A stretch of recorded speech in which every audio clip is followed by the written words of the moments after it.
Good morning, folks. It's Sunday morning, September 8th.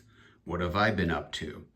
Well, yesterday at a gift shop, I picked up, total impulse purchase, of course, these two World War I airplanes I'll call them snap together, but they're actually screw them together with miniature little Phillips screws, screwdriver provided. Um, they are from a company, and they're marketed as plastic toys, from a company called New Ray out of Hong Kong with a factory in China. And of course, Fokker DR1 and a SOP with Camel. And I was at this gift shop, more about that in a moment, and I saw these and made the impulse purchase. After I returned home, I put them together in about, 15, 20 minutes, a few parts, getting everything screwed in. It would have been even faster if I hadn't been dropping the little screws. They are about, I did some measurements, 1/35 scale, give or take. Accuracy, maybe not the most important thing, but I thought, what the heck? I couldn't resist. So I bought those and found something else in the gift shop earlier in the day, and I totally forgot to pick that up, but that has been rectified. More about that when that product arrives in due course. What was I doing at that gift shop? Well, it's the gift shop for a museum, the Western Antique Air and Auto Museum in Hood River, Oregon, about 130 miles or so north, basically due north of where I live. And I have been gone through Hood River dozens and dozens and dozens of times on Interstate 84. I've seen the billboard for the museum, never stopped. But yesterday was a fly-in annual event at the museum. So in addition to the great, amazing collection of antique airplanes, automobiles, trucks, motorcycles that are at the museum, it was a big day with, I don't know, there must have been 7, 8, 9 dozen airplanes that flew in from various owners, collectors, pilots around the country, and were at this small airstrip or private airfield. And it's not private, but it's, a municipal airfield, and the hangars where the airplanes in the museum are, the other ones, the permanent collection, just fabulous. Great day. Bit tired, a 260-mile round trip drive. I don't know why. Well, yes, I do. I'm getting old.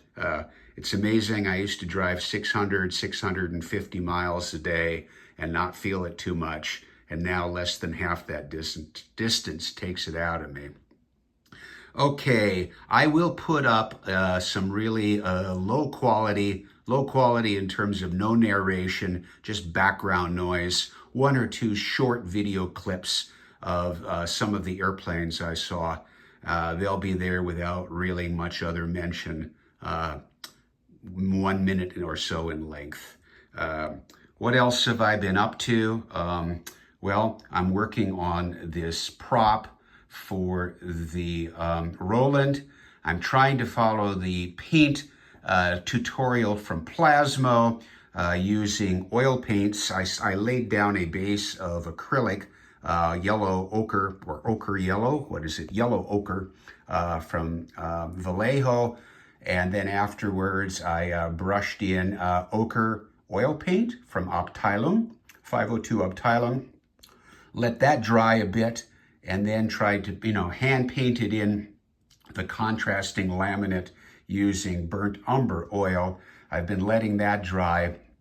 I need to do some touch-up, of course. My hand isn't that steady. I'm going to wait still another day or two for the burnt umber to get much more solid, and then I'll go and see if I can touch it up with the oil ochre. Let that all dry, and then dry brush on a little bit of a very dry brushing of the burnt umber to sort of blend it a little bit, and then afterwards gloss it up, buff it up, and that will be the prop. I have the new rigging line. It's model Kasten, which despite the name, which certainly sounds German, is from the Japanese company. It's not cheap.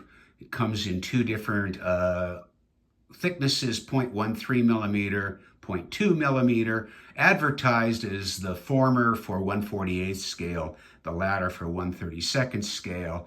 I did try these out. I did try out the 1/32 scale, the 0.2 millimeter, for a couple of control lines actually on my Newport build, and I liked it a lot.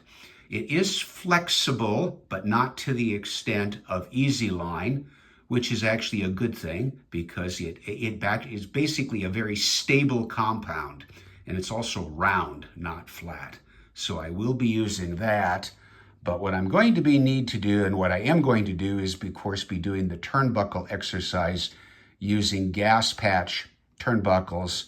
And I know that the experts and the folks who do this a whole lot better than I do, building great warplanes, recommend using 1/48 scale gas patch turnbuckles for the 1/32 scale models, that the 1/32 scale just look a little too big. Well, my eyes and hands can barely negotiate the way around the slightly larger turnbuckles, so that's what it's going to be. And probably will not get that process done on the Roland before I take off on my trip in the middle of this week. And I'll get to that when I come back. Then, I have to get that then done and then put the top wing back on and then complete the rigging and then the other odds and ends. The cabane struts are just balanced in there. They're just sitting in the little pegs in the corresponding holes in the fuselage. They fit wonderfully. So I'm very happy about that. So that's the report. I will work on the prop this week, and it'll have plenty of time to dry while I'm away. And these these plastic models, impulse purchase. Sometimes I buy kids' toys as well as older kids, big boys' toys, and that's what I did. How could I resist?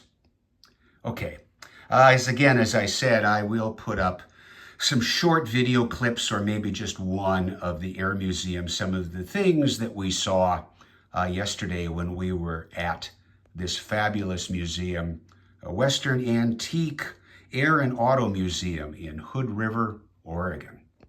And lovely gift shop. Thanks for watching.